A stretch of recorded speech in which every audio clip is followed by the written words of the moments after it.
guys, welcome back to another video, and today I'm just going to be doing a quick random video on all my articulated dinosaur figures and a few other certain things that are also really articulated. So, first, super articulated Indoraptor. This is probably the first, and I know a lot of people's first articulated figure, and yeah, honestly, this is probably the reason why we're not going to get a Hammond Collection Indoraptor for quite a while. Well, at least the reason why we don't need one for a while, even though we do need an improved Indoraptor.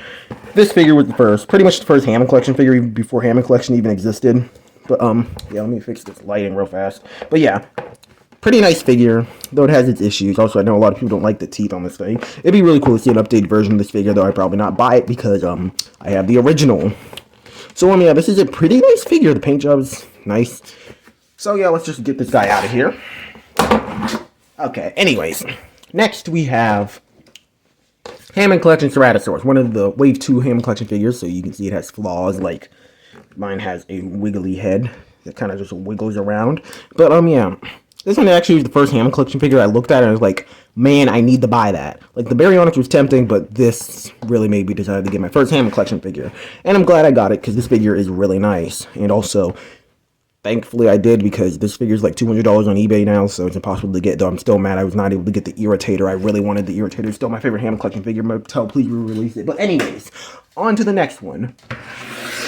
The Concavenator, which was the first... well, the second Hammond Collection figure I ever got. This figure is really nice. It has really high, well, neck articulation. And, yeah, this is generally just one of the nicer Hammond Collection figures. At least one of the first ones. And, yeah. Anyways, this figure actually did not release in Target for such a long time. And so I honestly expected that I was going to have to order. And then I saw it at they started stocking it at Target. So I was able to get the Concavenator. But anyways, next we have next we have Geostembergia, which was the third Hammond Collection figure I ever got. And, yeah, it's a nice figure. Has nice jaw articulation. Articulation is pretty good. The wing articulation actually kind of sucks, because the kind of part of the selling point for this figure is that it's a pterosaur that can fly and stand, but the wings don't articulate enough, and the legs are too short where it actually stands. It kind of has to go like this, instead of being like in a proper standing position, otherwise the legs don't reach. So that does kind of suck. And then also, I really wish this figure came with a stand. Like Mattel, how hard would it have been to just, like, put a hole right here for a stand, or put, like, a magnet in the stomach for a stand? I had to make my own stand, which is this, and it actually works pretty good. Like, works pretty well. Like, the figure stands on it, which, if you guys want a video on how to make these stands, I can do a video on it, which they stay on pretty decently, even though it just fell off there. It's actually pretty good, because you can see it just clips right on under the wings, kind of, and it balances and stays on pretty well. And this is what I usually have it displayed on, but it doesn't really fit on my shelf too much, so that's why I recently put it on the standing position. But, yeah, I generally do think this is a nice figure, though it really, really, really needed a stand, and that's probably why we haven't gotten any other Torosaurus sets, though I hope we get a Quetzalcoatlus that actually can stand. Next, we have Metrosaurus, which... this figure is really nice, just, mine can't keep its mouth open. Why did I have to find Jew instead of the Irritator at Target? Honestly, I really thought the Irritator was just kind of a similar situation to the Concavenator, where it would just take a long time to get in stock, but no, it just never released, and instead I did get the Metrosaurus, which this figure is really nice. It's a shame that mine's jaw is broken. So, yeah, though I have seen it on sale at Ross, so if I see it for really cheap, then I'll probably get another one. But, yeah, unfortunately, that is really a big shame about this figure, for at least mine, though most people don't do this, but this is the only Hammond Collection figure I have that has rubber teeth. But, yeah, this is a really nice figure. Next, my most recent, though even though this one didn't release the most recent, this is the, most recent Hammond Collection figure I've gotten, which is the T-Rex. I've had this for a while now, which, the only reason I got this, I was originally not going to get the Hammond Collection T-Rex, which doesn't even fit in the frame. I'm going to have to adjust this, but I originally was not going to get the Hammond Collection T-Rex, but, it was at Target for $20, which is, like, the original figure is, like, I think $50, so, yeah, $20 was a steal for this figure, and I was like, I have to get it. It looks pretty cool, and I actually do not regret it, since this is my favorite Rex that I own.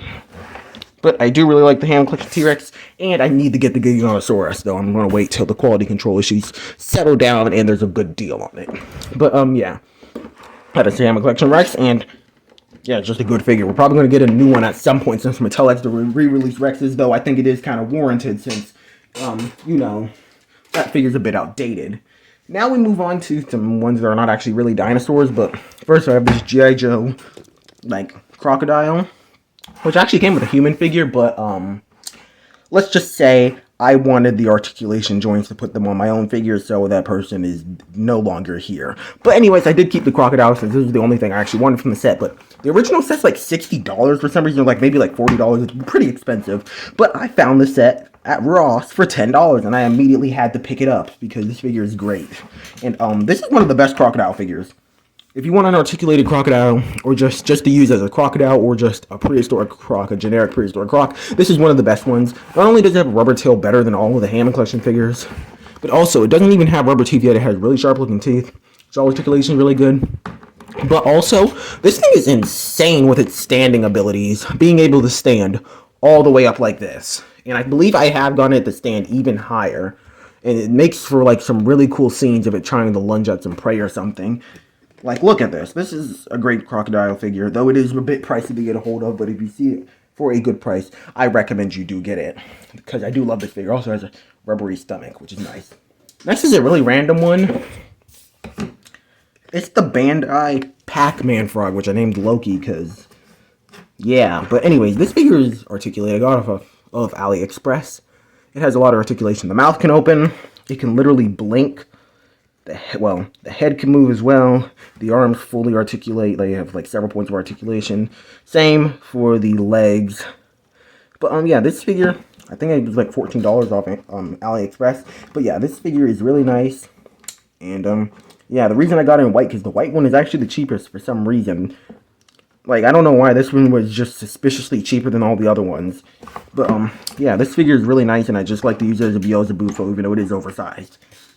Now we move on to the stuff that most people may have clicked on this video for, besides the Hammond Collection stuff.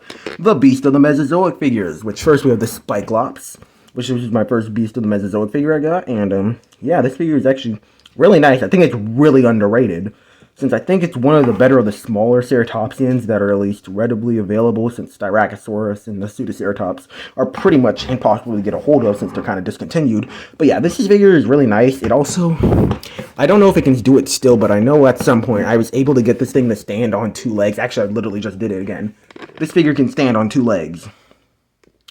So yeah, this figure is really nice. One of my favorites. Like, originally I was going to get the Pseudoceratops, but they didn't sell that one anymore, so I ended up getting the Spikelops. And also, I do recommend getting these from the Mesozoic figures off Amazon, because sometimes they go down in price a little bit. And also, free shipping if you have Prime. So yeah, I do recommend getting them off Amazon if they've been out for a while. But yeah, Beast of the Mesozoic figure, first one, Spikelops, which I'm actually not going to set this on the floor like the other ones. Next, we have the Beast of the Mesozoic Torosaurus, which, I love this figure. I love the Beast of the Mesozoic Torosaurus, my favorite ceratopsian they released, and I'm really happy I was able to get a hold of this figure. Though, I do think the articulation is limited. I actually can't really pose this guy too much. Like, of course you can pose. It has a lot of points of articulation that you can pose. Just, it's not the most, well, flexible. Like, for example, the other figure can stand on its 2 hind legs, but this guy's too heavy to do that. And also a few other things. So it's kind of hard to get a nice dynamic pose for on the shelf, though you can get some simple poses. Also, this figure has tongue articulation. Can you see it? Barely. You can kind of barely see it, like, up back there. But you cannot even move the tongue articulation, nor can you really see it. So that is one thing you have to keep in mind about this figure. But generally, I love this figure, and this is, like, the main thing on my articulated figure shelf. But, yeah. And, yeah, that's pretty much all my really articulated dinosaur figures. And, if you guys want me to do more videos of just completely random stuff that, like, resemble each other. So, yeah. Yeah, that's pretty much it. And I will see you guys in the next video. And goodbye.